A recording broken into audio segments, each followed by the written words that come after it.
Welcome to the world of maths. So, in the previous two classes, we were learning about the introduction to vector algebra, that is, the meaning of vectors, what is the difference between scalars and vectors, examples of scalar quantities, examples of vector quantities, what is a directed line segment, what is the initial and terminal points of the vector, what is the magnitude or length of the vector, how the magnitude or length of the vector is represented, what is a position vector, what are direction angles, direction cosines and direction ratios.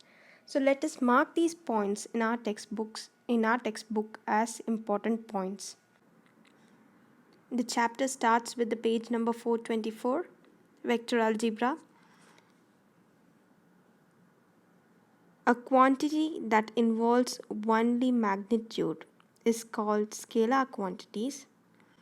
A quantity involving magnitude as well as direction is called vector quantities. Please mark this. Then examples of scalar quantities such as length, mass, time, distance, speed, area, volume, temperature, money, voltage, density, resistance, etc. So these are examples of scalar quantities, and examples of vector quantities I will mark with another color. Acceleration vector quantities like displacement, velocity, acceleration, force, weight, momentum, electric field intensity, etc.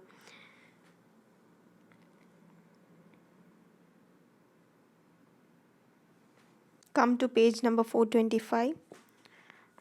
A directed line segment has magnitude as well as direction. A quantity that has magnitude as well as direction is called a vector. A directed line segment is therefore a vector, denoted as AB or simply as vector A, read as vector AB or vector A. Then the point A from where the vector AB starts is called the initial point, and point B where it ends is called its terminal point. The distance between initial and terminal points of the vector is called the magnitude or length of the vector, denoted as magnitude of vector AB or magnitude of vector A or simply as A. The arrow indicates the direction of the vector. The arrow should always be written. Since the length is never negative, the notation magnitude of vector A less than 0 has no meaning.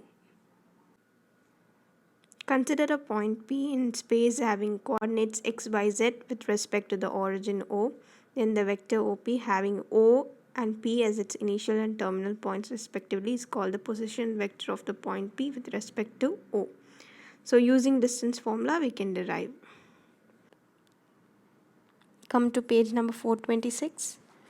In this, the angles alpha, beta, gamma made by the vector R or position vector OP with the positive directions of x, y and z axis respectively are called direction angles. The cosines of these angles, that is cos alpha, cos beta, cos gamma, are called the direction cosines of the vector R. Now coming the numbers LR, MR, come to the next paragraph. The numbers LR, MR and NR proportional to the direction cosines are called the direction ratios of vector R, denoted as A, B and C respectively. Please put it in brackets. A, B, C are direction ratios, DRs. Now come to page number 427. Please put a box for this. It is very, very important. That is L square plus M square plus N square is equal to 1. That is, the squares of direction cosines when added gives the result as 1, but the squares of direction ratios when added does not give the result as 1. Please remember that. If you like our channel, please do subscribe and hit the bell button. Thank you.